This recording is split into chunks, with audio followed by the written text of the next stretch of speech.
Okay, so first of all, I suppose I'm allowed to talk about this channel now. This is the 6-inch plastic channel, and I'm just gonna change the rubber over.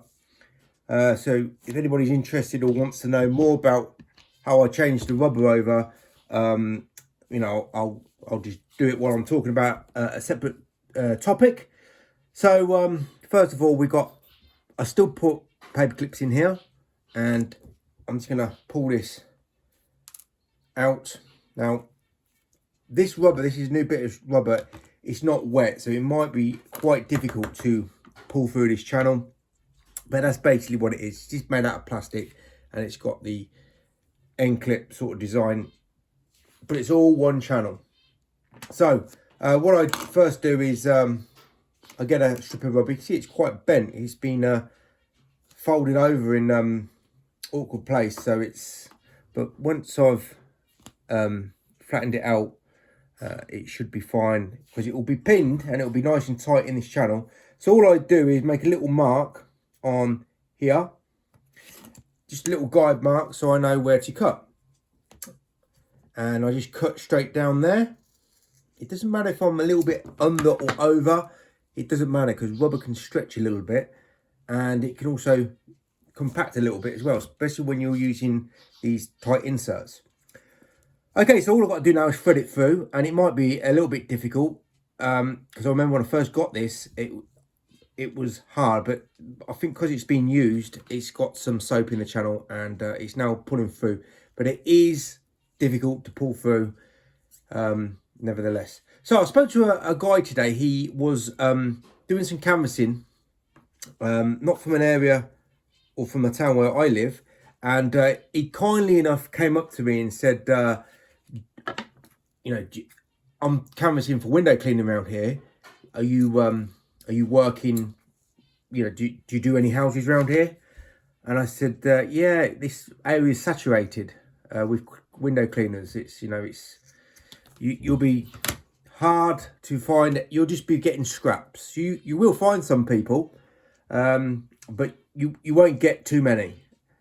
And he said, oh, I've already picked up 5 or 6 today. I said, okay, well, good luck. And I said, no, it was just generally chit-chatting, which was nice of him. Well, so that's done. So all I've got to do now is clamp it in there, and that's done. So he was saying about what he wants to do, and he's got 3 vans on the go, and he's got some workers working for him. And he basically said, I said who I was. He said, I've never heard of you. I said, okay. He said, but I've heard of Ashley McIntosh and a few other people. So he never heard of me. And he said, yeah, I take window cleaning work off people like you. And I said, oh. I said, why? He says, you know, how's that? Because it's normally the other way around. People like me who are well versed, I'm not fully traditional. I use water-fed pole. When I had my water-fed pole reel outside, I was just finishing the job, putting everything away. And he said, yeah, you know, I run a really tight sort of service. And I said, he said, yeah, but it's normally the other way around. It's people like me take work off people like you, because you got you work in different towns. You have staff that don't take as much pride, and you know, I've met thousands of window cleaners, and there's one thing that really lacks with a lot of window cleaners is that they have no passion for the job. He said, oh, I have passion. She says, you know, I love earning money. And I said, this is the thing. You love earning money, but you don't love doing the job. He says, no, I don't do the job. I have my workers do the job. And I said, that's why people like me, one-man band, who can do a high-quality job. I didn't really talk about the customer service that sort of people who are just one-man bands or two-man bands have with the client. It's just a transaction for bigger firms. But I said, you got it all wrong, mate. Because you've got no passion, and because your guys will be underskilled. He said, no, some guys have been working for 10 years. I said, yeah, but you do the water-fed pole, right? He said, yes. I said, that's you're just a one-dimensional window cleaner then. He said, oh, we use squeegees as well. And I said, I'm sure you do. And I'm sure you all work one-handed. And, he had some points, fair valid points, because he said, I offer a service where I'm always there on time. And I said, that's good, because I need to be in so many places at once. I can't offer that service. But more than likely, a customer will want to stay with someone who has obviously a relationship with that person and sees the same person every day, and obviously can do a more thorough job, be more well-versed in all types of window cleaning, not just water-fed pole. So, it's going back and forth. And I said, look, I'm known for one thing, and that is annoying and putting the boot into window cleaners like you, who think they know everything. And I don't claim that I know everything. I just got a few topics that I'm well versed at. I don't talk about business. I don't, he's better than me with businesses, but not running a business, because I wouldn't ever want to employ staff. But I said, this is the difference between me and you, and lots of other window cleaners who are like you. You have no passion for the work. You don't enjoy doing it. You just enjoy the money. And he said, but I'll still be taking work off you. Don't worry about that. And I said, well, try and get as much work as you can. And if I ever do run short of work, I'm sure when your window cleaning customers sees the difference with what people like me can offer compared to people like you who have a high staff turnover, and the only thing that these guys really can do well is turn up on time. You've got all the overheads of running a business. You've got the staff to pay. It's just, that for me is just not interesting. It's not passion for me. I like going to work and doing the job because I know I'm good at it. And when you look like you're enjoying yourself doing the job, people sense that.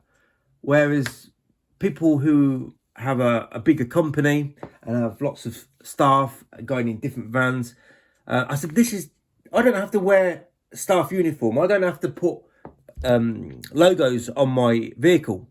All I've got is my logo name and no contact details. I don't have to do any advertising because I pick up work without even trying. You won't find my website on the internet.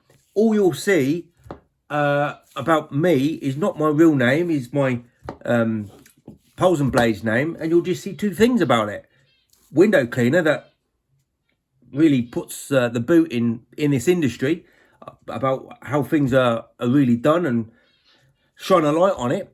And music producer, that's it. That's the only thing you're going to find on me. So he said, well, that's how people ain't going to know about you. So I don't need people to know about me to have a functional business. You're on this path and I'm on this path. And your path is completely different to my path. Just like when it comes to, when I said which path you take for your squeegee route, when you want to learn, if you want to take it further, you go in a different path. Your path is not my path. I have a more personal relationship with the customer. They get to know me, I get to know them, and I get to do the work however I feel fit, instead of just relying on one tool. And he said, if I use squeegees, we're going to be working 3 times longer. I said, that's the point. That's what you lack. All your guys, I don't even have to know who you are, all your guys. I know you're going to be one-handed window cleaners, working longer, harder, slower, getting less results. That's why you stick to the water-fed pole. That's why this industry is in the state it's in. Anyway, that's why I asked him, I said, look me up and make a comment. Because I'm probably the most hated window cleaner on YouTube, all around the world, for the things that I say. But I don't say that to be nasty. I say that because I want people to understand that it's not all about making money. It's about having lots of pride and passion and skill and ability and knowledge, instead of just going to work, earn as much money as possible, but not do a good result. Not if you got water-fed pole, that's all you do, and you just say, I get good results all the time. That's not true, because I don't get good results all the time with this tool. It's sometimes things go wrong, And because I'm honest, this is what ticks off a lot of window cleaners. So, going back to the channel, that's what we got. 6-inch. That's how I cut the rubber. You see it's nice and flush. It's cut outside the channel, fed through. Put some paper clips. I like using the plastic coated paper clips because they're thicker and they hold the rubber better. And thanks for watching.